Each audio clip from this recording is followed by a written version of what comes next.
खास मुलाकात। आभासी दुनिया के मेरे दोस्तों, रतन लाल बोल रहा हूं।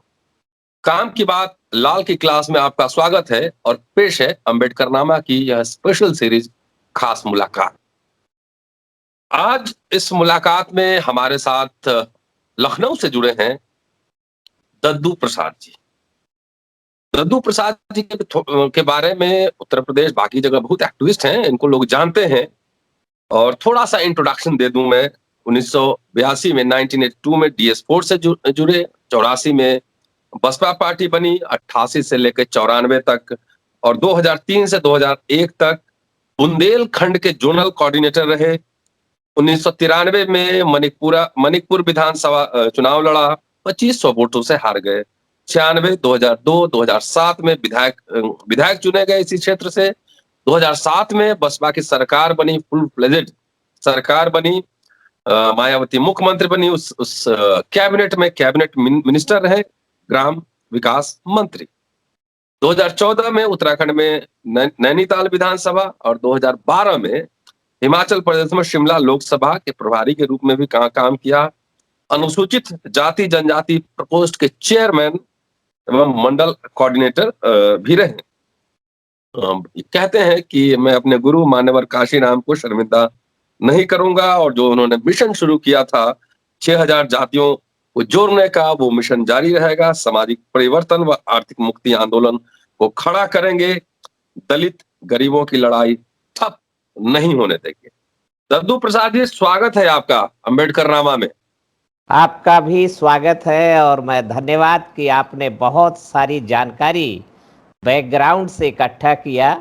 ये मेरे बताए बिना मैंने आपने ऑफ रिकॉर्ड भी नहीं मुझसे पूछा ये, और आपने सर्च किया। अंबेडकर नामा एक प्रमाणिक चैनल है, और इसमें रिसर्च करके ही बात होती है, कथा कहानी नहीं होती। हाँ, नहीं, ठीक, मैं इम्प्रेस हूँ आपसे, आपका बहुत ही शुक्रगुजार हूँ। आप काशीराम जी के साथ काम किए हैं, उनके साथ जुड़े रहे हैं, बहन जी के कैबिनेट में मिनिस्टर रहे, तमाम आपसे अनुभव साझा करेंगे। अगले साल उत्तर प्रदेश में चुनाव है, जमीनी हकीकत क्या है, ये तमाम बातें आपसे करेंगे। और आप बेबाक हैं भी बोलने में, आजकल सोशल एक्टिविज्म में ज्यादा जुड़े हुए हैं, तो तमाम ये सब बात करेंगे। पहले कहाँ से शुरू करूं? पहले शुरू करता हूं कि जब आप DS4 में ज्वाइन किए थे, उस समय क्या कर रहे थे, कैसे आपने ज्वाइन किया, और आज की तारीख में, या तो आज से शुरू करता हूं कि आप बसपा में हैं या नहीं? नहीं, मैं आज तो बसपा में नहीं हूँ, परंतु जब आपने कहा कि 1983 में, तो मैं हाई स्कूल में पढ़ रहा था, और उस दौरान हम लोग छोटे थे, पर डिग्री कॉलेज के जो छात्र संघ के चुनाव होते हैं, तो बांदा में हम उस कैंपेन में हिस्सा होते थे। हमारे एक सीनियर साथी थे, तो उनको चुनाव शेड्यूल कास्ट बहुजन छात्र मोर्चा के रूप में लड़ाते थे। तो फिर मानवर काशीराम जी ने जब 14 अप्रैल 84 को बहुजन समाज पार्टी बनाई, तो DS4 से जुड़ते जुड़ते हम लोग फिर बहुजन समाज पार्टी के हिस्सा हो गए। 13 अगस्त 84 को पहली बार मानवर काशीराम जी से इंडिया गेट में हमारी भेंट हुई, और उन्होंने, हाँ, वो छोटे बच्चों को उत्साहित करने में आनंद लेते थे, और उनके काम का एक तरीका था ये, तो हमसे भी हाथ मिलाया। हम उनसे हाथ मिला के इंस्पायर हो गए। उस दिन एक्चुअल में 1 अगस्त 84 से 14 अगस्त 84 तक उन्होंने मंडल कमीशन रिपोर्ट के समर्थन में जेल भरो आंदोलन चलाया था कि प्रतिदिन 3743 लोग जेल भरेंगे, एक जाति का एक डेलीगेट जेल को। तो राम मंदिर थाना में हमारी गिरफ्तारी हुई, और हम लोग सांकेतिक रूप से जेल गए। बसें आई और DTC की बसों में हम लोगों को भर के ले गए, और देर शाम होते होते हम लोगों को रिहा कर दिया गया। तो इस तरीके से हमारी यात्रा वहाँ से शुरू हुई। मेरा फिर पॉलिटेक्निक में, लखनऊ के GB पंत पॉलिटेक्निक में मेरा एंट्रेंस हो गया, दाखिला हो गया, और मैं सिविल इंजीनियरिंग में करने के लिए वहाँ आ गया। मानवर काशीराम जी के दौरे लखनऊ ज़्यादातर होते रहते थे, तो उनसे मिलने का जो समय है वो हमें एक ऑटोमेटिक ज़्यादा मुहैया होने लगा। तो इस तरीके से उन्होंने खास करके जो एजुकेटेड एम्प्लॉई और एजुकेटेड यूथ को अपील थी कि पे बैक टू सोसाइटी। तो मैं स्वयं एक गरीब परिवार से मजदूर के बेटे के रूप में निकल के आया था, तो उन सारी तकलीफ़ों को जानता था और उनसे अपने संबंध रखता था, तो मुझे ये बातें अच्छी लगीं और मैं उनके मूवमेंट का छात्र रहते हुए हिस्सा बन गया। फिर 5 मई 1986 को जब वो लखनऊ में तो आरक्षण समर्थक रैली करने के लिए आए, तो रैली ख़त्म होने के बाद मंच पर तो हम उनसे मिले और मिल कर के हमने उनसे निवेदन किया कि साहब आप बुंदेलखंड में हमारे टाइम दीजिए, हम बड़ी सभा कराएंगे आपकी। तो उन्होंने कहा अरे मैं अभी वहीं से तो आ रहा हूँ, 28 अप्रैल को मैं वहीं राठ में सीट खाली पड़ी है और उपचुनाव होगा वहाँ, और आप जाइए उस सीट को तैयार कीजिए। और मैं वहाँ से आया हूँ। तो मुझे जैसे आदेश मिल गया।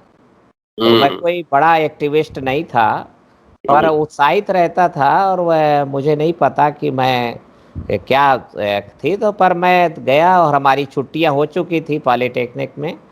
तो मैं 16 मई 86 से तो अपनी साइकिल बनवाई मैंने और टूटी साइकिल, टायर डलवाए और लगभग 120 किलोमीटर दूर तो मैं बादा से राठ जिला हमीरपुर में गए। वहाँ गांव-गांव कोई आदमी नहीं, कोई कार्यकर्ता नहीं, तो अकेले घूमे 15 दिन।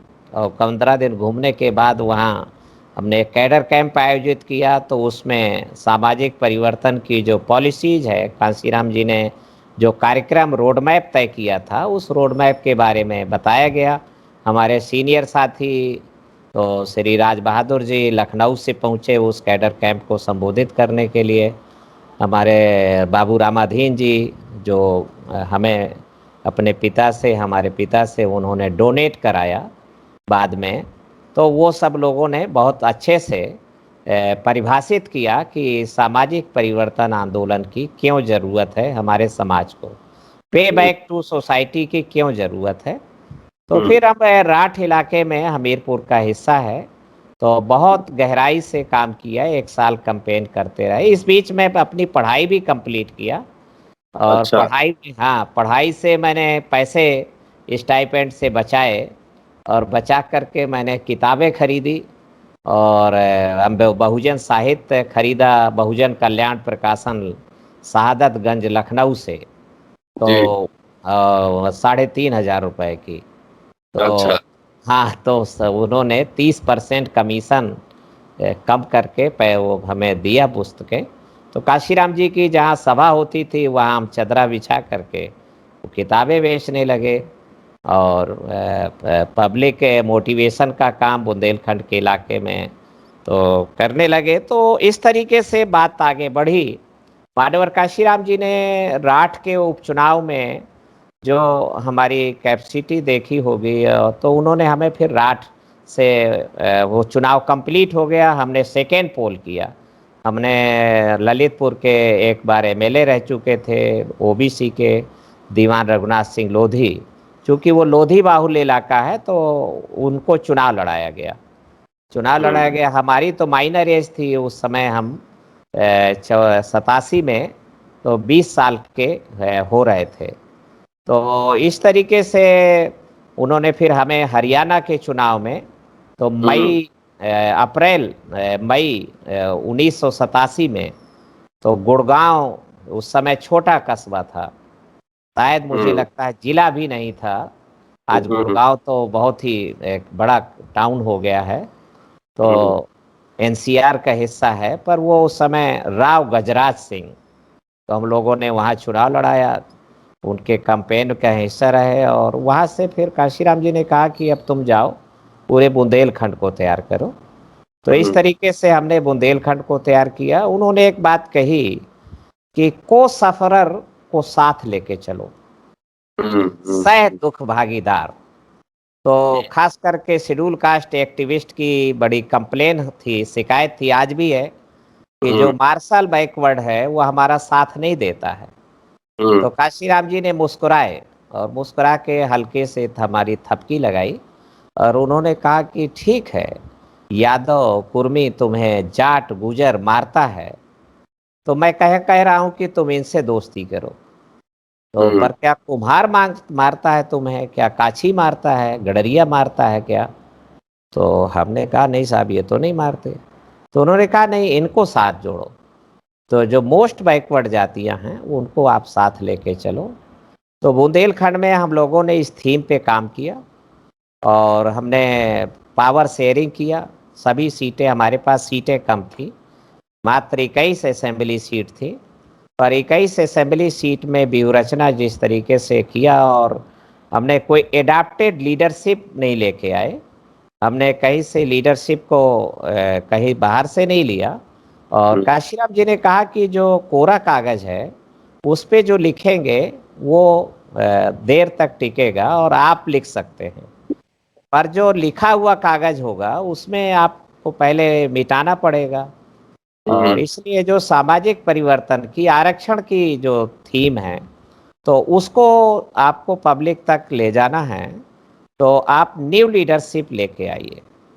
तो हम लोगों ने बिशंबा निषाद जी, निषाद समाज से, शिवचरण प्रजापति, धूराम चौधरी लोधी समाज से, और फिर श्री राम पाल, शिवराम कुशवाहा और बाबूलाल कुशवाहा और अमृतलाल पटेल और हरिशंकर पटेल और फिर छंगा साहू, सियाराम साहू और फिर जगदीश प्रजापति।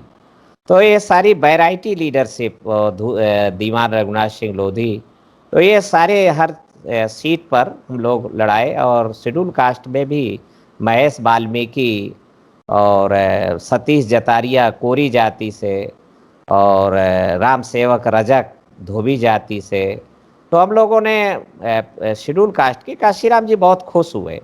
उन्होंने कहा मैं यही चाहता हूँ। मुस्लिम समाज से बसीरुद्दीन साहब और अकबर अली, उन्हें ये जान के बड़ी खुशी हुई कि अकबर अली मुसलमान हैं पर फकीर है।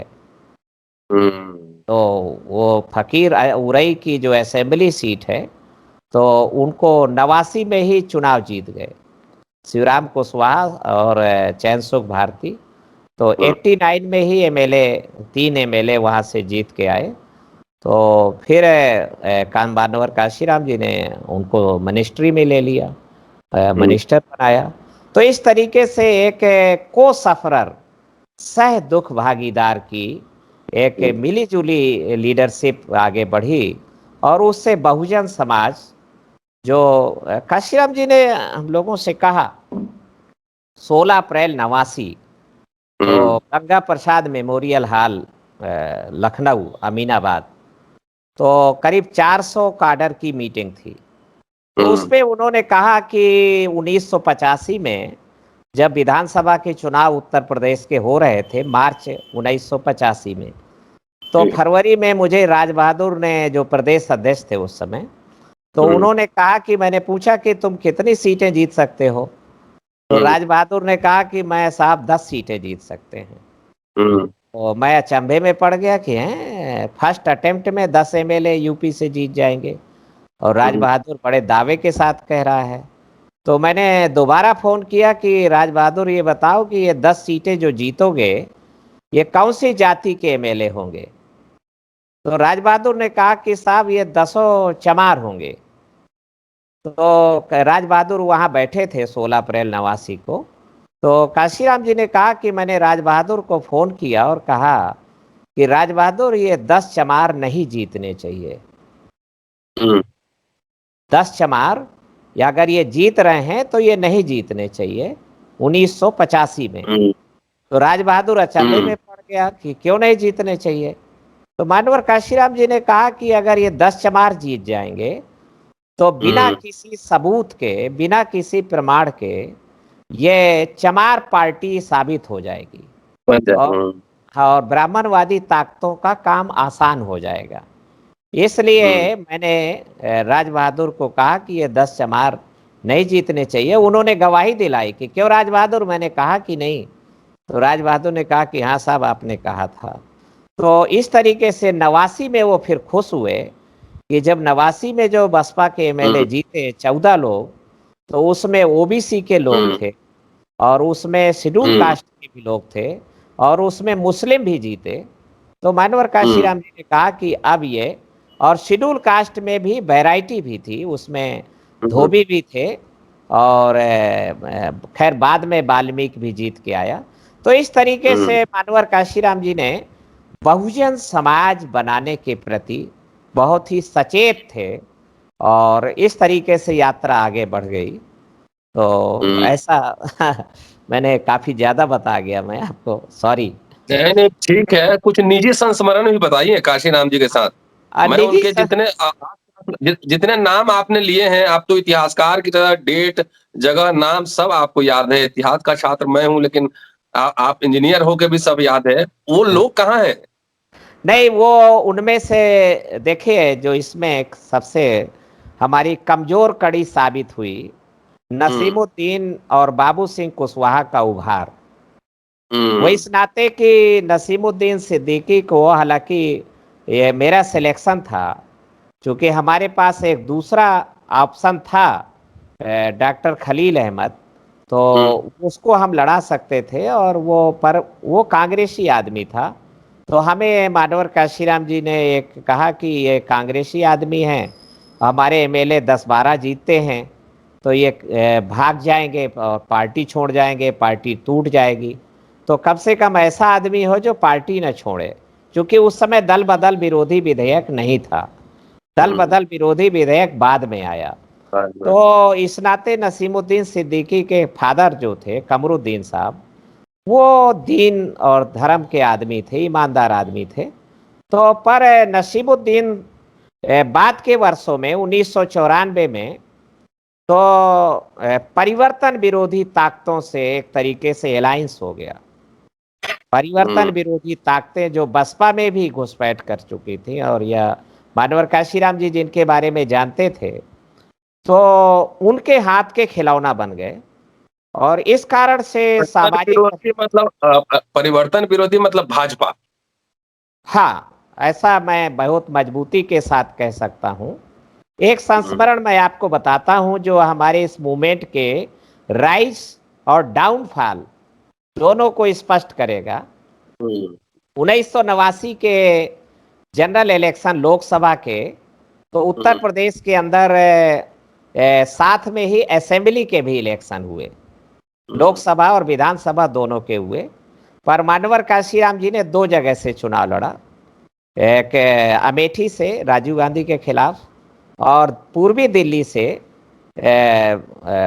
HKL भगत के खिलाफ, जिसको मानवर काशीराम जी अक्सर HKL भगत को स्लम लॉर्ड कहते थे, झुग्गी झोपड़िया माफिया।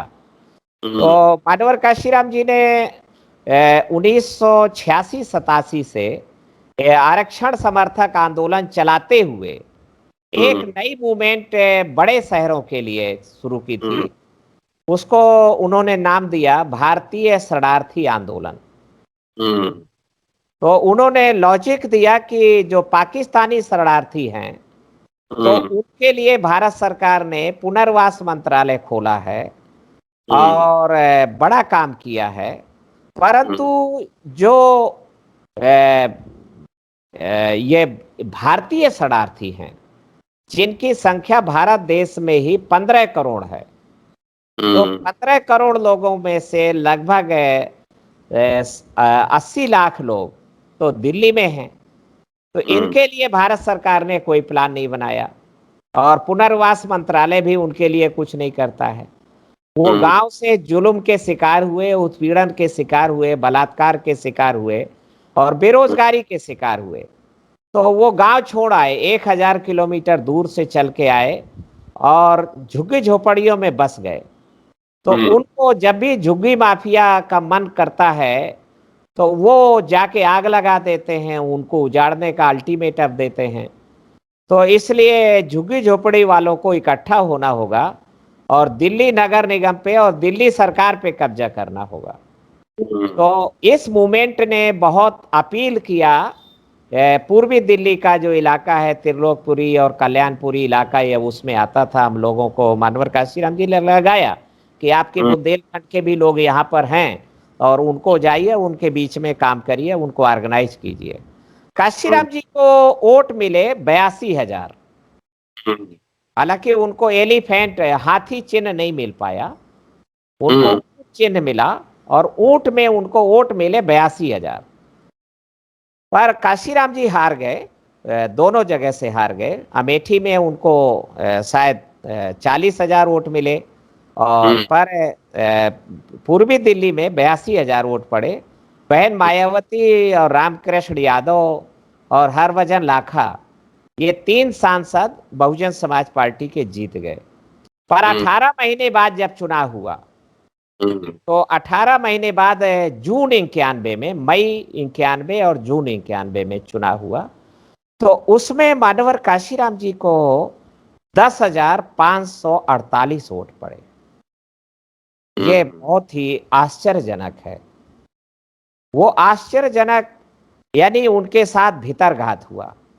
वो तो पूरे देश में घूमते रहे और यूपी के अंदर भी वोट शेयर 1% घट गया। 14 एमएलए पहले जीते थे तो वो 12 रह गए। मेंबर पार्लियामेंट में 0 हो गए, 0 हो गए।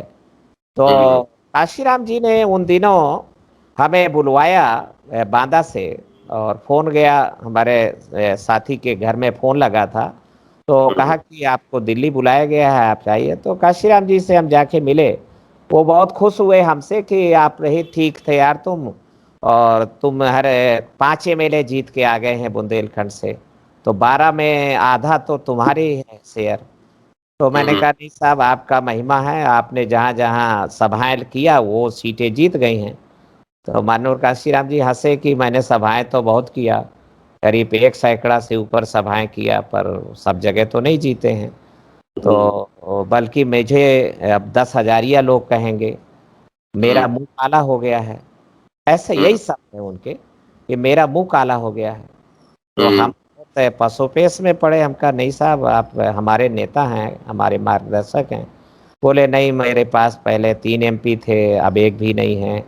मेरे पास पहले 14 एमएलए थे, अब 12 बचे हैं। और मुझे खुद 91 में मैं एक ही सीट पे लड़ा। हालांकि मैं जीतने के लिए नहीं लड़ता था, पर मेरा बहुत अपमान हुआ है कि 82,000 वोट से गिर के 10,000 पे आ गए। अब मैं जीतना चाहता हूँ। 4-5 दिन के बाद उन्होंने कहा कि मेरा प्लान था कि जब तक 55 एमपी यानी पार्लियामेंट का 10% अर्थात अविश्वास प्रस्ताव लाने लायक संख्या मेरे पास न हो, तो काशीराम को पार्लियामेंट में नहीं जाना चाहिए। मैं क्या करूँगा वहाँ, मच्छी मारूंगा। तो हम तो केवल श्रोता थे, सुन रहे थे। तो उन्होंने कहा कि मैं ऐसे ढेचर ढेचर गधे की चाल नहीं चल सकता, और मैं आइसोलेट कर जाऊंगा और मैं अज्ञातवास पे चला जाऊंगा। आप लोग ग्रुप लीडरशिप बनाइए और चलाइए। तो खैर हमने कहा नहीं साहब, आपके बिना नहीं चल सकता है। तो फिर 4-5 दिन के बाद उन्होंने कहा कि अब मुझे जीतना है, अब जीतने के लिए ही लड़ना है।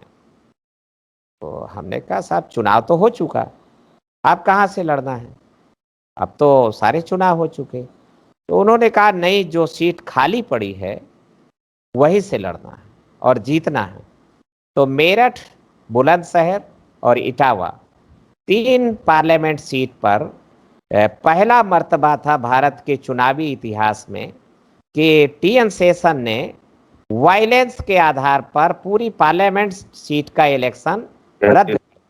तो ये एक कठोर फैसला था। तो इटावा सीट, बुलंदशहर सीट और मेरठ सीट खाली थी। तो मानवर काशीराम जी ने डिसाइड किया कि इटावा को जाइए, तैयार कीजिए, और इटावा को मुझे लड़ना है। तो इस तरीके से इटावा को तैयार किया गया। 6 महीना की तैयारी के पश्चात उसको जीतने लायक बनाया गया और उन्होंने बीच में 14 अगस्त 1991 को इटावा पहुंचे और 15 अगस्त 91 को उनकी रैली थी।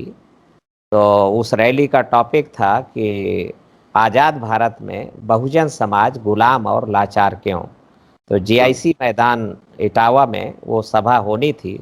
तो मानवर काशीराम जी का स्वभाव में था कि एक दिन पहले अधिकांश जगह पर पहुंच जाते थे। तो पहुंच गए एक दिन पहले और उन्होंने कहा कि मैं सोचता था कि ऑल इंडिया का पैसा मैं इटावा में लगाऊंगा और ऑल इंडिया का वर्कर जो होगा वो मैं एक जगह लगाऊंगा, सीट जीत लेंगे आसानी से। तो हमने कहा साहब ऐसा ही होगा और ऐसा ही करिए। उन्होंने कहा नहीं, अब मायावती मुझसे झगड़ा कर रही है और मायावती भी चुनाव लड़ना चाहती है। तो अब ये ऐसा टॉपिक था, हम उनको कुछ कमेंट नहीं दे सकते थे। तो उन्होंने कहा कि मैंने मायावती को बोल दिया है कि ठीक है, तुम भी बुलंदशहर लड़ जाओ, तो इतना फर्क पड़ेगा कि मेरी ताकत 2 जगह डिवाइड हो जाएगी। तो मानवर काशीराम जी इटावा से जीत गए और बुलंदशहर से मायावती हार गई। तो जिस दिन वो जीते और 18 नवंबर को उनका रिजल्ट घोषित हुआ, दूसरे दिन वो दिल्ली आए। तो मायावती ने उसी दिन झगड़ा किया, बहुत ज़बरदस्त झगड़ा किया और अच्छा। उनको ब्लेम किया कि आपने हराया मुझे। जबकि सच्ची बात यह है कि मायावती ने मई 1991 के चुनाव में पूर्वी दिल्ली में मानवर काशीराम जी के लोकसभा चुनाव में बस्ते नहीं लगने दिए। ये मानवर काशीराम जी के मन में पीड़ा रही। जयराम सिंह जय अभी जिंदा हैं, बुराड़ी में रहते हैं, बुराड़ी दिल्ली में। तो वो इसके साक्षी हैं, एविडेंस भी हैं। तो इस तरीके से मानवर काशीराम जी ने खैर मायावती को कूल डाउन किया और उन्हें कहा कि नहीं नहीं, तुम सोचती हो कि छोटी नेता हो गई, डोंट बहुत वरी। गंभीर बात कह रहे हैं कि मायावती कांशीराम से झगड़ा करती थी, बहुत हाँ, गंभीर बात। झगड़ा किया, ये तो बहुत सारे काडर जानते हैं, सब लोग जानते हैं। तो अच्छा। काशीराम जी ने कूल डाउन किया और कहा कि माया, तुझे लगता है कि मैं छोटी नेता हो गई, मैं तो तुझे पहले ही पार्लियामेंट में भेज चुका हूँ। हम्म। कोई बात नहीं, तुम चलो, मैं पंजाब से जिता के लाता हूँ तुझे और तुम भी पार्लियामेंट में रहोगी।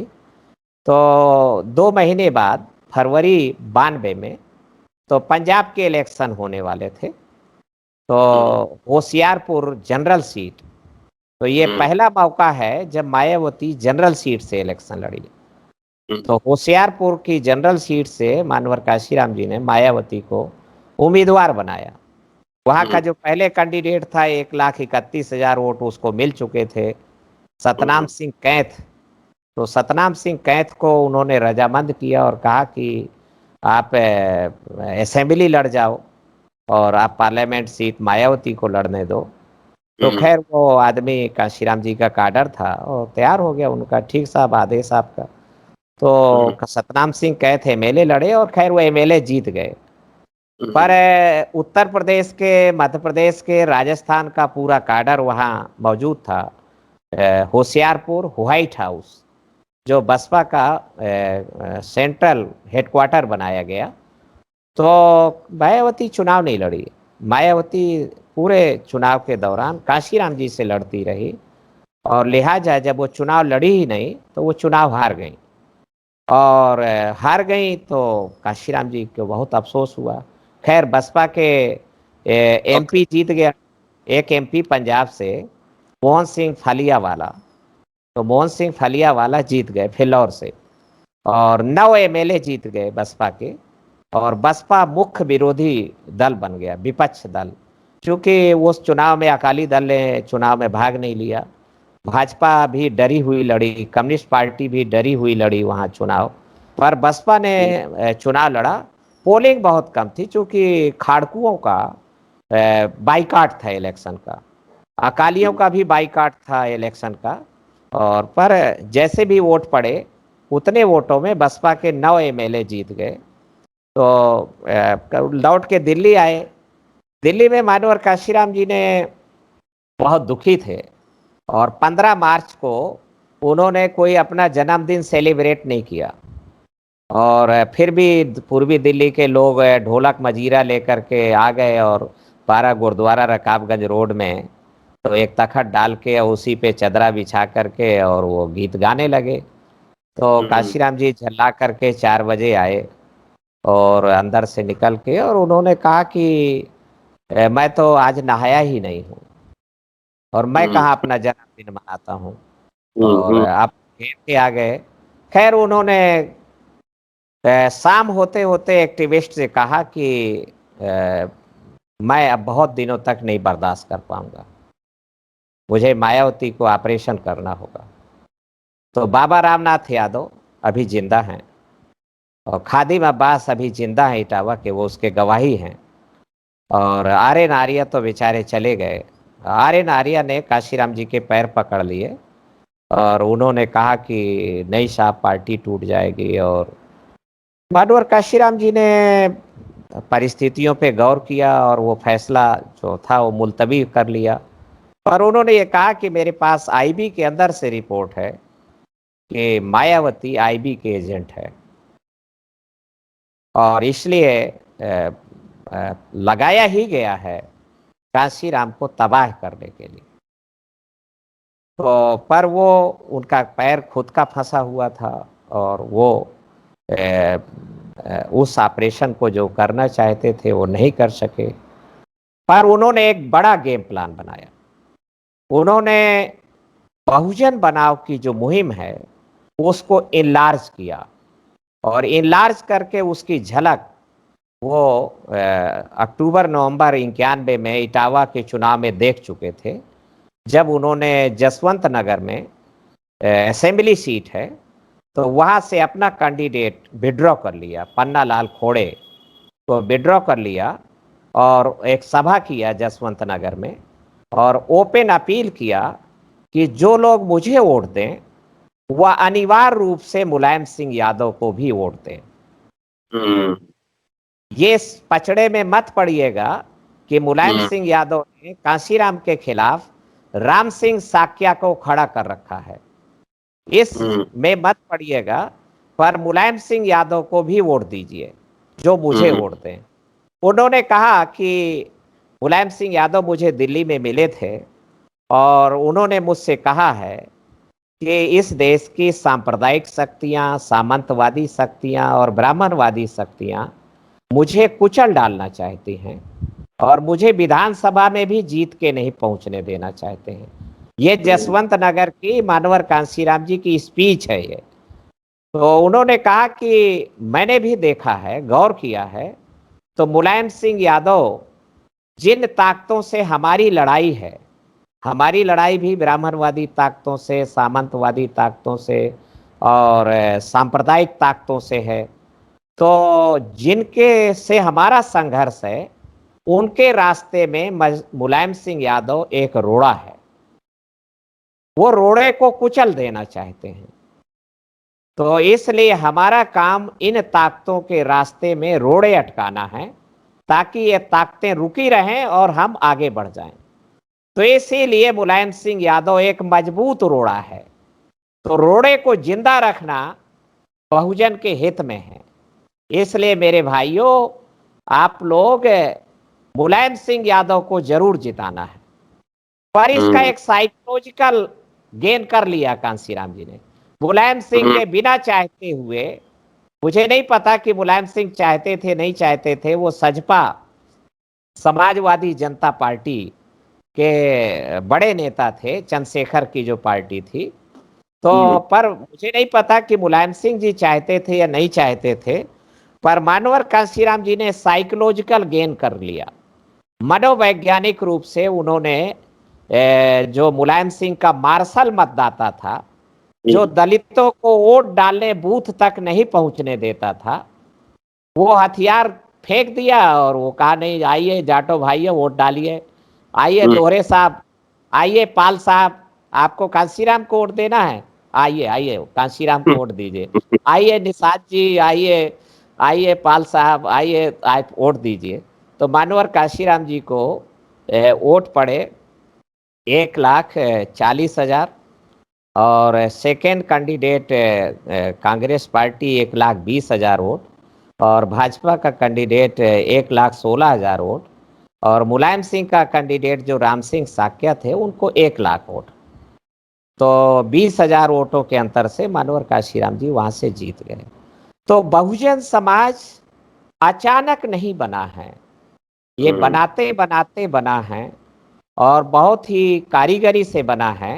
तो वो एक तरीके से बाद में कांशीराम जी से दोस्ती मुलायम सिंह यादव की हुई और उन्होंने प्रधानमंत्री बनने का बड़ा गेम प्लान बनाया, जो प्रत्यक्ष नजर आया कि मुलायम सिंह यादव को मुख्यमंत्री बनाना का है। नहीं, नहीं, यह 1996 में कांशीराम के प्रधानमंत्री बनने का गेम प्लान था। और आईबी तो मुलायम आईबी सिंह यादव, नहीं, कांशीराम का अपना अच्छा, हाँ, ओके, प्रत्यक्ष रूप से दिखाई दिया कि वो मुलायम सिंह यादव को मुख्यमंत्री बनाना चाहते हैं। पर हिडन वो 1996 के लिए वो मानवर काशीराम जी का प्रधानमंत्री बनने का और आईबी पे नियंत्रण स्थापित करने का, क्योंकि आईबी पर प्रधानमंत्री ही नियंत्रण कर सकता है। इस देश को आईबी, सीबीआई, जुडिशरी और इलेक्शन कमीशन ही चला रहा है अब, और मीडिया भी उसका एक पार्ट है। तो मीडिया में थिंकर लोग जिस तरीके से हैं और वो पर्दे के पीछे चले गए हैं, अब थिंकर पर्दे पर नहीं है मीडिया में। मीडिया के पर्दे पर तो अब पेड वर्कर हैं और दिखाई देते हैं, पर्दे के पीछे प्लानर और थिंकर चले गए हैं। तो इस तरीके से मानवर काशीराम जी ने 1996 का जो गेम प्लान था, वो बाबरी मस्जिद टूटने के बाद 6 दिसंबर 92 को बाबरी मस्जिद टूटी और उसके बाद वो तेजी आई। 8 दिसंबर 92 को पहली मीटिंग मानवर काशीराम जी की मुलायम सिंह यादव की 12 गुरुद्वारा रकाबगंज रोड में हुई। मैं ऑफिस बीरर था मैं, तो मुलायम सिंह यादव सवेरे 9 बजे ही पहुंच गए और बड़े सिंपल 2 सिक्योरिटी गार्ड थे, तो मैं पहचान नहीं पाया। मैं मानवर काशीराम जी को अंदर खबर किया, फ़ोन किया कि सर मुलायम सिंह यादव आए हुए हैं। तो उन्होंने कहा अच्छा अच्छा, वो आ गए तो आप बैठाओ, चाय पिलाओ, मैं चाय भेजता हूँ, मैं दाढ़ी बना रहा हूँ, नहा रहा हूँ, तो बैठाओ तब तक। तो वो बैठे, खैर उन्होंने इत्मीनान से, और पीछे आम के पेड़ के नीचे गुनगुनी धूप में 2 कुर्सियां डाली गई और वहाँ पर मानवर काशीराम जी, मुलायम सिंह यादव और दोनों नेता लंबी समय तक 4 घंटा बैठे और उन्होंने चीज़ों को फाइनल किया। फिर 11 दिसंबर को फिर बैठे वो, और फिर 14 दिसंबर को प्रेस कॉन्फ्रेंस करके और सपा बसपा गठबंधन घोषित कर दिया गया। तो इस तरीके से सर उन्होंने 3 बातें कही उस प्रेस कॉन्फ्रेंस में कि सांप्रदायिक शक्तियों को रोकने के लिए और उत्तर प्रदेश में सामाजिक सद्भाव बनाने के लिए और मुलायम सिंह यादव को उत्तर प्रदेश का मुख्यमंत्री बनाने के लिए सपा बसपा गठबंधन करने जा रहे हैं। पहली रैली 21 दिसंबर 92 को नुमाइश ग्राउंड मैनपुरी में हुई और वहाँ ही से शंखनाद एक तरीके से पूरा ऐलान हो गया। और मैंने देखा, मैं खुद था उस मीटिंग में, मैंने देखा कि राम भक्त आए और जो राम की पूजा करके आए थे, श्री कृष्ण की पूजा करके आए थे, रास्ते में बजरंग बली मिल गए थे तो बजरंग बली को भी उन्होंने सिर झुका के आए थे। पर जब मंच का नज़ारा और लगभग 1,00,000 लोग उस मैदान में नजर आए तो वो क्राउड आह्लादित हो गया और उन राम भक्तों ने नारा लगाया। याद रखें, ये मंच से नारा नहीं दिया गया, ये क्राउड ने लगाया। ये अच्छा, मिले मुलायम कांसी राम, हवा में उड़ गए जय श्री राम। वाह, तो हाँ, ये मैं बहुत, हम खुद आह्लादित थे, जैसे हम किसी बड़े टेररिस्ट से पीड़ित हों और हमें कोई रास्ता दिख जाए उस टेररिस्ट से छुटकारा पाने का, तो फिर एक उमंग आ जाती है और ललकार देते हैं उसको। तो उस क्राउड ने ललकारा कि मिले मुलायम कांसी राम, हवा में उड़ गए जय श्री राम। जो जय श्री राम की पूजा करके आए थे वो इतने आह्लादित हो गए और वो फिर रिदिम पूरे उत्तर प्रदेश में फैली। उस जनता जनता का उस दिया हुआ नारा है, हाँ, पार्टी का नहीं, जनता का, जनता। ना जनता का दिया हुआ है, मैं इसकी गवाही दे सकता हूं। पर ये अच्छा। 14 दिसंबर 92 को जो संधि हुई, जो गठबंधन बना दिल्ली के 12 गुरुद्वारा रकाबगंज रोड में, उसमें बहन मायावती सहमत नहीं थी। इसलिए मानवर कांशीराम जी ने बहुत मनाया उनको कि प्रेस कॉन्फ्रेंस में चलो, वो नहीं आई।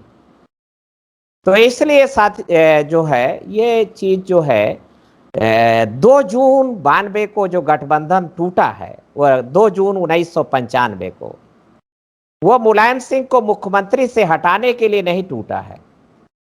वो मानवर कांशीराम जी को 1996 में संभावित प्रधानमंत्री बनने से रोकने के लिए गठबंधन तोड़ा गया है। क्योंकि जिन ताकतों ने गठबंधन तोड़ा, वो ताकतें तो दिसंबर दिसंबर 1989 में पहले ही मुलायम सिंह यादव को मुख्यमंत्री बना चुकी थी, दिसंबर 1989 में। और वो 18 महीने में से 11 महीने मुलायम सिंह को सरकार चला चुके थे। तो इसलिए उनको मुलायम सिंह यादव के मुख्यमंत्री बनने से बड़ा ऐतराज नहीं था। उनको बड़ा ऐतराज था कांशीराम के प्रधानमंत्री बनने से, जो 96 में उसके काम चल रहा था।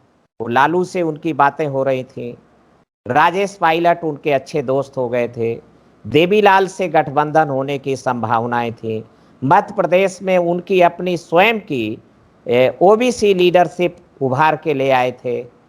तो इस तरीके से जो आरएसएस मुख्यालय है, उन्होंने ये कैलकुलेट किया कि अब कांग्रेस पार्टी अपने दम पर नहीं खड़ी हो सकती है, इसलिए उसका सब्स्टिट्यूटरी जो है उसको समय लग रहा है। तो इस बीच अगर कांशीराम बैठ गया तो देश में क्रांति हो जाएगी, फिर संभाल नहीं पाएंगे। तो कांशीराम जी को रोकना होगा, और इसलिए कांशीराम को प्रधानमंत्री तक पहुंचने के लिए तो ये सपा बसपा गठबंधन एक सीढ़ी है, उस सीढ़ी को तोड़ना है। तो सीढ़ी को तोड़ा गया है। तो चूंकि देखिए बड़ी पावर ये सूबेदारी में नहीं है। सूबेदारी की पावर से बड़ा चेंज नहीं होता है, थोड़ा चेंज होता है। चेंज तो प्रधान बनने से भी होता है, पर अब तो प्रधान को इतना करप्शन में उलझा दिया गया है कि बेचारे प्रधान जी कोई चेंज ही नहीं ला पा रहे हैं। एमएलए को करप्शन में उलझा दिया गया है, हम लोग खुद उसके शिकार हुए। तो इसलिए सूबेदारी बड़ा पावर नहीं है, चेंज पावर हाउस नहीं है ट्रांसफॉर्मेशन के लिए। पावर हाउस अब भी भारत की संसद है और प्रधानमंत्री की कुर्सी है। तो वो मानवर कांशीराम जी ने गेम प्लान था। इसलिए तो आपने बातें छेड़ दिया, अब है कह गया ये बातें जो है। एक इंटरव्यू और आपका लेंगे। अभी 10 वॉल्यूम किताबें छपी हैं अलीगढ़ से, AR अकेला साहब ने प्रकाशित किया। वो हमने और हमने हाँ नहीं, मुझे 10 मैंने मंगवा लिया है। सुने, बहुत आपको साधुवाद। ये 15 मार्च 2008 को जी। AR अकेला जो मेरे सहयोगी हैं, AR अकेला, अनंत राव अकेला जी, तो लंबे समय के बाद हमारी मुलाकात हुई। तो मैंने अकेला जी से कहा कि अकेला जी बहुत मूवमेंट खतरे में है। 15 मार्च 2008 को मैं कैबिनेट मिनिस्टर था उस समय, और मैंने कहा कि बहुजन संगठक जो मानवर कांशीराम जी की आवाज है, उसको दिल्ली कार्यालय में खड़े होकर जलवा दिया गया है। किसने अरुण जलवाया? एक ही आदमी है, एक ही आदमी है जो नागपुर मुख्यालय है और हैंड से बहुजन आंदोलन के अंदर है उसके। मुझे आरपी मेहरा ने बताया कि बहन मायावती ने खड़े होकर जलवाया है। मुझे प्यारेलाल जाटव ने बताया कि हमें अहमदाबाद भेजा और कहा कि जला के आइए। नागपुर भेजा गया राजन के द्वारा, और नागपुर में जो बहुजन नायक की प्रतियां रखी थी, बहुजन संगठक रखे थे, तो उनको जलाया गया। तो हमने अकेला जी से कहा कि साहब ये खतरे में हैं, और मानवर बाबा साहब अम्बेडकर को तो नहीं मिटा सके। हालांकि ये यथास्थितिवादी और शोषणकारी ताकतों ने उस समय भी प्लान किया कि अम्बेडकर को समाज के लोग जान न पाए, ऐसा काम करना है। पर बसंत मून को बहुत धन्यवाद है कि वो बाबा साहब अम्बेडकर के काम को और उनकी राइटिंग और स्पीचेस को जनता के बीच में, दुनिया के बीच में ला सके, दुनिया के सामने ला सके। तो हमने माननीय AR अकेला से कहा कि ये बहुजन संगठक में है, क्योंकि जो ब्राह्मणवादी अखबारों में छपा है वो प्रमाणिक नहीं है। हालांकि हम देखते हैं तो कि मौलिकता है उसमें 60-70% की, पर प्रमाणिक नहीं है, ट्विस्ट है, और उसमें छेपक भी है, बातों को तोड़ मड़ोड़ करके भी लिखा गया है।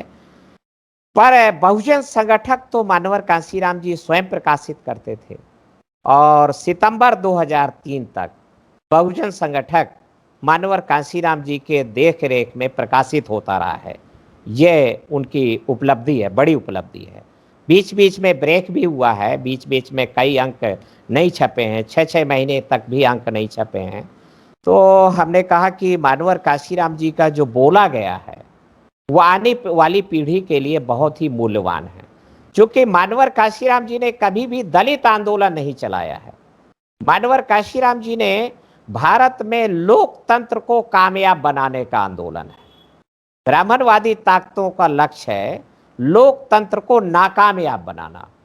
तो इसलिए मानवर कांशीराम जी ने वो तरीके खोजे जो बाबा साहब अम्बेडकर भी नहीं खोज सके, कि भारत में निर्धन लोग लोकतंत्र को कैसे कामयाब बनाएं, निर्धन लोग कैसे अपने आप को डेलीगेट जिता सकें अपने आप के। तो इसलिए उन्होंने इस पे रिसर्च किया, इस पे काम किया, और फिर वो इलाहाबाद के चुनाव में और जांजगीर के चुनाव में, फिर इटावा के चुनाव में वो सारे तौर तरीके वो इस्तेमाल में लाए कि निर्धन लोग भी कैसे चुनाव लड़ सकते हैं, और निर्धन लोग भी कैसे चुनाव जीत सकते हैं धनवानों का मुकाबला करके, और धनवानों को जंगे मैदान में परास्त करके। वो लोकतंत्र को कामयाब बनाने वाली जो तरकीब है, जो नुस्खे हैं, वो पब्लिक के बीच में ना जाने पाए, इसलिए बहुजन संगठक को जलाया गया। और बहुजन संगठक को जलाने के कारण तो वो काफ़ी बीच में रुकावट आई। तो हमने वो अकेला जी से कहा कि अकेला जी ये इकट्ठे किए जाएं। तो खैर अकेला जी एक गरीब आदमी, जितनी तारीफ की जाए उतनी कम है। उस आदमी को प्रशस्ति पत्र देना चाहिए माननीय AR अकेला जी को। ये एक कोई हमारा पढ़ा लिखा तबका और ये नहीं कर सकते थे, मतलब जो अच्छे धनी मानी लोग हैं। और मैंने भी अपने आप को फंसा हुआ पाया। मैं कैबिनेट मिनिस्टर था, दिल में पीड़ा तो थी, तो हमने कहा साहब पैसा जितना होगा हम लगाएंगे। और ये प्रकाशन उनकी स्पीचेज, हमारा जो आग्रह है वो उनके स्पीचेज से है। हालांकि बहुजन संगठक पूरा का पूरा मूल्यवान है, उसमें जो लेख छपते थे वो मूल्यवान हैं, और उस समय के लेखक हम वो काम भी करेंगे आगे। तो उस पर हमने कहा कि ये किया जाए। तो प्रथम काम तो ये हुआ कि इकट्ठा कर लिए गए सारे वॉल्यूम और सारे बहुजन संगठक जितने छपे थे, तो 80 से छपना चालू हुआ, और 80 से 2003 तक छपा वो। तो इकट्ठा करके फिर ये हो गया कि इसको रेट हो सकती है, क्योंकि जब बहुजन चेतना मंडप में 2008 में रेट पड़ी, और यादकरण याद अभी जिंदा हैं, वो अपनी आप बीती बताते हैं, लखनऊ में बाबा साहब अम्बेडकर की मूर्ति के ठीक पीछे बेचारे यादकरण याद और उनके ऊपर नवनीत सहगल और शशांक शेखर सिंह दोनों के सामने ले जाया गया उनको, और ले जा कर के और उनको धमकाया गया कि ये बंद करो, तीसरी आज़ादी की कैसेट तुम्हारे यहाँ है। और लालमणि प्रसाद को भी बुलाया गया, वो मेंबर पार्लियामेंट थे, और कहा गया कि भाई आप समाज को तोड़ने के काम में लगे हैं। तो खैर, तो उससे हम सतर्क थे और सावधान थे, तो हमने कहा कि ये हमारे ऊपर भी रेड पड़ सकती है। और खैर उनको हमने 4-5 जगह उसकी कॉपी करके, फोटो कॉपी करके रख दिया कि एक काम करिए, जी, उसको डिजिटल करवा दीजिए, वो कभी खत्म नहीं होगा। हाँ, नहीं ठीक उसको है। हाँ, डिजिटल करा दिया जाए, वो अजर अमर हो जाएगा। जैसे अम्बेडकरनामा पे हम बहुत सारे भाषण पढ़ते हैं, मैंने 10 वॉल्यूम मंगवाया है वहां से। हाँ, ये देख। तो वो जो है पहले हमने बहुत अच्छा, साधुवाद आपको, और बहुत सारे आपके माध्यम से ये इसकी चर्चा बहुत फैलेगी और आपके माध्यम से लोगों तक जाएगा। खैर विदेश में भी लोगों ने मंगवाया है, क्योंकि जी, मानवर काशीराम जी से हमने जीते जी कहा, जब इटावा के चुनाव जीतने के बाद हम काफ़ी क्लोज हो गए, तो उनसे विनती किया कि साहब आप पार्लियामेंट में बोला करिए और अब आपको लिखना चाहिए। तो हंसने लगे, बोले बोला बाबा साहब अम्बेडकर ने तो बहुत लिखा है, और वही क्या कम है, वही नहीं पढ़ने वाले लोग हैं, और लोग पढ़ते नहीं हैं, और पढ़ते हैं तो अमल में नहीं लाते हैं। तो इसलिए पार्लियामेंट में मैंने कहा कि रामविलास पासवान बोलते हैं और बड़े पॉपुलर होते हैं, आपको बोलना चाहिए। तो वो बुरा सा मुंह बनाया उन्होंने, और उन्होंने कहा नहीं, मेरी ज़रूरत पार्लियामेंट में नहीं है, और मेरी ज़रूरत लोगों के बीच है। लोगों को आंदोलित करना है, लोगों को झकझोरना है, लोगों को झिझोड़ना है। तो इसलिए मैं गली गली भटकता रहता हूँ, मैं झिझोड़ता रहता हूँ लोगों को। चलिए। दद्दू प्रसाद, जी, आपसे बहुत सारी बातें। दूसरी बात, एक काम करिएगा, जी, जितने पुराने लोग हैं उनका एक लिस्ट बनाइए, सब लोगों से अम्बेडकरनामा पे हम बात करना चाहेंगे, उनके ठीक है। संस्मरण, मेमोरीज। जी, क्योंकि आप सबको जानते हैं, तो जो लोग हैं उनका लिस्ट बनाइएगा, सबसे बात करेंगे और आपसे एक दिन विशेष चर्चा करेंगे इस 10 वॉल्यूम किताब पर, अगले जी, बहुत एपिसोड। अच्छा। जी, जी। और अभी तो चलते चलते खाली ये बता दीजिए कि अभी बसपा का क्या भविष्य है। अब मैं आप नहीं है पार्टी में? नहीं, मैं पार्टी में 28 जनवरी 2015 से नहीं हूँ। हालांकि मैं दोबारा भी 9 महीने के लिए गया, इस हाँ, उम्मीद के साथ गया कि बहन मायावती ने मुझसे वादा किया, मेरी पत्नी और मेरे साथ महेश आर्या की उपस्थिति में, कि मैं इसको बचाना चाहती हूँ, और मध्य प्रदेश की मान्यता अगर बच जाएगी तो बसपा की राष्ट्रीय मान्यता बच जाएगी। तो मैंने कहा बहन जी, बहुजन से बचेगा, सर्वजन से नहीं बचेगा। और हाँ, दूसरा, तो लोकप्रिय लोगों को उम्मीदवार बनाया जाए, धनवानों को उम्मीदवार बनाया जाएगा तो ये नहीं बचेगी। वोट बिकना बंद हो गया है, इकट्ठा वोट बिकना बंद किया जाए। ये जो इकट्ठा हुआ वोट बिक रहा है, ये वोट बेचने की ही ये बड़ी स्टाइल है, ये इसमें कोई फर्क नहीं है। तो उन्होंने हमसे वादा किया कि नहीं, मैं बचाना चाहती हूँ मैं, और नसीमुद्दीन को मैं निकाल दूंगी पार्टी से, और उसी ने सब गड़बड़ किया है। खैर हम मध्य प्रदेश लगे, और अक्टूबर में हमें बुला के उन्होंने कहा कि 25-25 लाख रुपया प्रति असेंबली सीट आप जमा कराइए। तो हमने कहा ना, ये नहीं होगा हमसे। हम लोकप्रिय आदमी को चुनाव लड़ाना चाहते हैं, और सीट जीतेगी। सीट ना जीते तो आपका जो सजा देना हो वो हमें सजा लेंगे आपकी, परंतु सीटें जीतेंगी। तो लोकप्रिय आदमी के पास पैसा नहीं है, चुनाव लड़ने का पैसा है कुछ और, हम व्यवस्था करेंगे। पब्लिक को अपील कर रहे हैं, वोट के साथ नोट मांगो अभियान। तो कोई 100-100 रुपया, 200-200 रुपया, अभी बुंदेलखंड के कई जगहों पर हमने जिला पंचायत के चुनाव वोट के साथ नोट मांगो अभियान से लड़ाए, और उनको जी, अच्छे खासे वोट पड़े हैं, और पब्लिक तैयार है। पब्लिक अपने अच्छे नुमाइंदे तैयार करना चाहती है।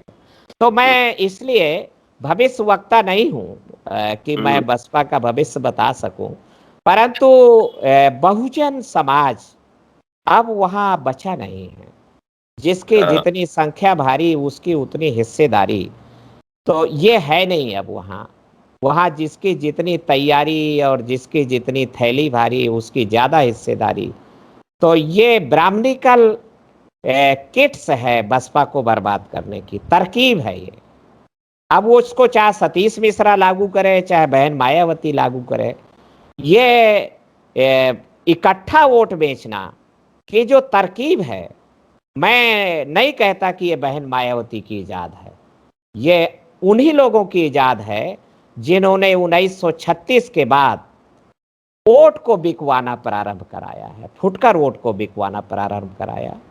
तो फुटकर वोट की बिक्री तो 1986 के बाद मानवर कांशीराम जी ने ब्लॉक कर दिया, ड्रॉप करा दिया। तो मोरल अथॉरिटी पब्लिक की इस हाई लेवल पे ले गए कि उन्होंने कहा कि जो वोट बेचे समझो बहन बेटी की इज्जत बेचे, और वोट और बहन बेटी की इज्जत बेची नहीं जाती है बल्कि लायक और आदमी को सौंपी जाती है। और ना माने तो वोट बेचने वाले का बिरादरी में हुक्का पानी बंद कर दो।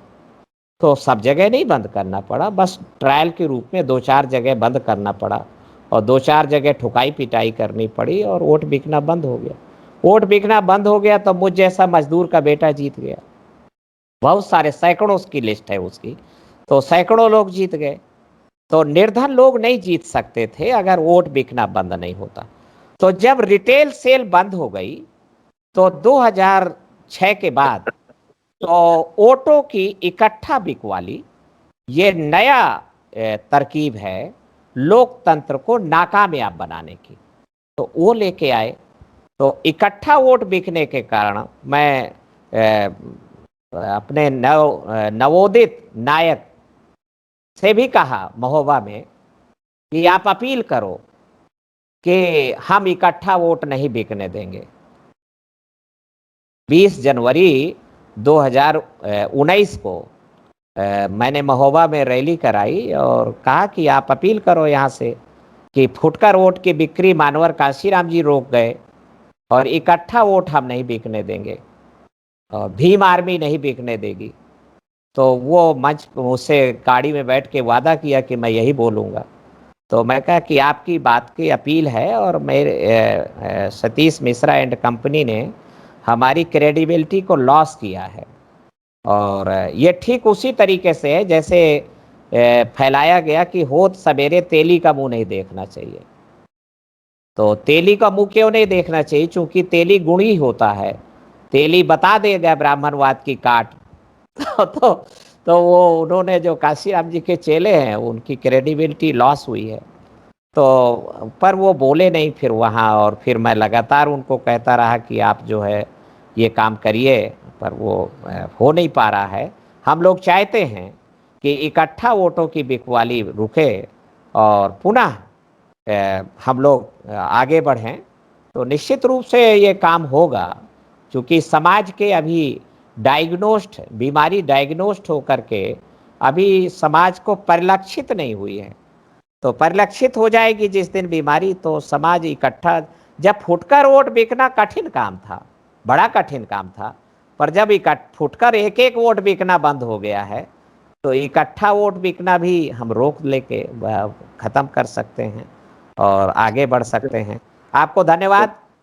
शुक्रिया। और अभी आपसे कई चर्चा करेंगे क्योंकि मैं इतिहास का छात्र हूँ, तो इतिहास को इकट्ठा करना भी एक जिम्मेदारी है। तो जो लोग पुराने हैं, मैं जिन्होंने चाहता काम हूँ, किया है मैंने कुछ और लोगों से बात किया, आपसे भी मेरे प्रस्ताव है और जी बहुत मतलब बड़ी जिम्मेदारी है ये।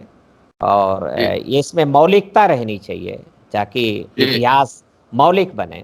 मानवर जी काशीराम जी की बायोग्राफी नहीं लिखी गई है। हाँ। मैं अभी आपको अरविंद है, शायद काम कर रहा है वो। अरविंद लंदन में रिसर्च कर रहा है, वो काम कर रहा है। मैं आई होप, मैं उम्मीद कर सकता हूँ, पर मैं काफ़ी लोगों से मिला और मैंने कहा कि हम मानवर काशीराम जी की बायोग्राफी चाहते हैं कि उसी करेक्टर के तहत लिखी जाए। जैसे धनंजय कीर ने जो बाबा साहब अम्बेडकर की लिखी है, वो हम्म करेक्टर नहीं है। उससे हम्म। बेहतर तो LR बाली, जो जालंधर वालों ने जो बाली साहब अम्बेडकर से की। बात की हाँ, थी उनसे मैंने। हाँ, तो वो जो लिखा है वो ज़्यादा मौलिक है और ज़्यादा प्रभावशाली है। तो इसी प्रभावशाली तरीके से तो मानवर काशीराम जी की बायोग्राफी लिखे जाने की आवश्यकता है।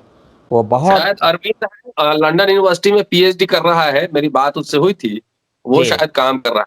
और मैंने पूरा एपिसोड अभी चलाया है काशीनामा पर, आपकी किताब पढ़ पढ़ के उसमें बात समझाता हूँ। ये बहुत अच्छा, आपने देखा, अच्छा। देखा कि आपको नहीं आपने? हाँ, नहीं मैं देख नहीं पाया। आप मुझे देंगे तो मैं देखूँगा। लिंक उसका चलिए, क्या आप अभी इसको करके इसको चढ़ाता हूँ अभी, और हाँ, आपको भेजता हूँ लिंक। ठीक है। शुक्रिया दोस्तों, तो ये थे दद्दू प्रसाद जी, बेबाक, निर्भीक, निडर, जो जानते हैं वो बोलते हैं, और ये इनमें खासियत है। आप देखते रहिए अम्बेडकरनामा। ये अम्बेडकरनामा की स्पेशल सीरीज है काशीनामा, और 17-18 वीडियोस बन गए हैं काशीनामा पे, और लगातार हम बात करते रहेंगे, किताब भी पढ़ेंगे, किताब से भी बात करेंगे, और जो मूवमेंट के जो बनाने वाले लोग थे, उनसे भी हम खास मुलाकात करेंगे। शुक्रिया दद्दू प्रसाद जी, फिर आपसे धन्यवाद, मुलाकात धन्यवाद होगी। जी।